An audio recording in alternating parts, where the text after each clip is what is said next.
What's up, awesome YouTubers? Ryan1988 or Justin back here to do a video for you all, and today I'm going to start my review series of the Final Destination films. So, of course, I'm talking about all 5 movies leading up to Final Destination Bloodlines, which we have not had a Final Destination movie since 2010 or 2011. So it's going on 15 years or 14 years since the last one. So I'm going to review these separately, focus on each one of the movies. Obviously, they're not going to be long videos, and they're more going to be about my opinions now, watching all 5 movies recently, and what I think about them now. So, reflecting on the movies, giving you my brief opinions and brief plot lines of the films. So, we're going to start with Final Destination from 2000, 25 years later after its release. So Final Destination came out in 2000. It's celebrating its 25th anniversary this year, or just recently celebrated its 25th anniversary. And the movie is about a group of people who survive a plane crash in the beginning of the movie. And what happens is, since they survive the plane crash, one by one, death comes after them, and they die all in mysterious ways. And so that's the basic plot. There is one character played by Devon Sawa who has a premonition before the actual accident, and he's the reason why a group of students and a teacher get off the plane.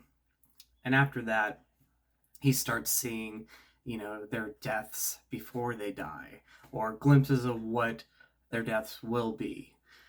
So I have been a fan of this movie ever since I saw it back on VHS in 2000. I've always loved this one. It's one that I go back to every couple years, and I don't get tired of it. It's such a great movie. Some things I love about this: I love the cast and I love the characters. I think they're great.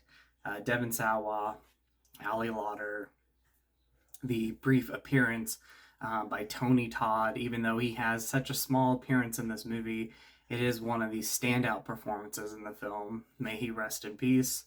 And you just have a great cast of upcoming actors at the time who would go on to do other things. So Sean William Scott being one of them, American Pie fame, which I think he did the first American Pie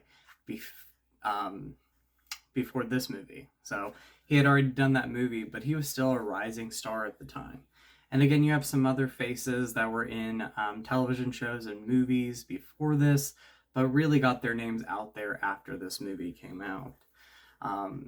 Another thing I love is I think that the opening sequence during the plane incident, the plane crash, is still very effective today, 25 years later. When I watched it 3 weeks ago, I was surprised at how well that held up, from the visual effects to the performances. I think that is great.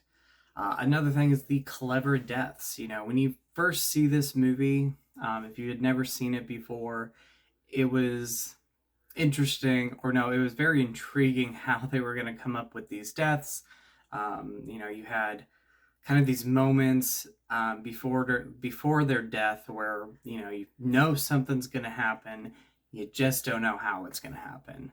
And while you rewatch this movie and you know how they're going to die, the first time you see it, it's just really effective and really creative how they come up with each one of these characters' deaths. And some of them, again, are very surprising when you first see this movie. It still holds up as one of the best when it comes to leading up to a character's death and surprising you. So I love that. That's a great aspect or a great element of this movie. All around, as far as entertainment goes, this movie is entertaining. It's great. It's suspenseful. I love the ending of the movie. There's just so much about this film that 25 years later still holds up today. Again, some of the best things are the performances. Devon Sawa, amazing in this movie. You know, he's been in things. He was in things before this movie. He was in things after this movie, and I still think he does a great job in this movie. So, and then again, all around the cast are amazing. The direction is great. This came out during the, you know, mid to early 2000s slasher era. So, you know, Urban Legend and Scream, and I Know We Did Last Summer, and House of Wax, and so many of these movies come out during this time. And this is one of the best ones during that era because it was relying on not a, you know, man in a mask going around and, you know, hunting down people. This was literally death going after these characters.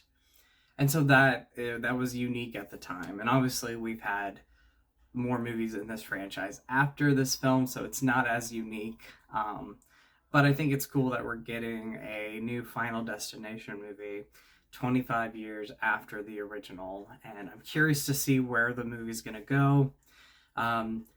The first movie used to be my favorite of the franchise. I pretty much held a lot of movies in a franchise as my favorite of those franchises. This movie has definitely went down on the list, but I'm not taking away from how great this movie still is. You know, this is a strong franchise overall.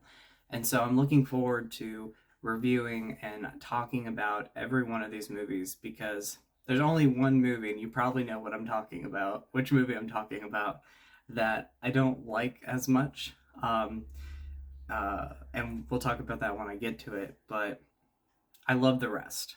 And I think this is still a strong movie 25 years later. And if you haven't revisited Final Destination in a long time, maybe you've only seen it once when it came out, maybe you've seen it years ago, go back and rewatch Final Destination. So anyway, I look forward to reviewing the rest. I hope you're all doing well. As always, you're all awesome, y'all rock. And with the positive out with the negative, I'll talk to y'all later. Much love to you all. Bye, everybody.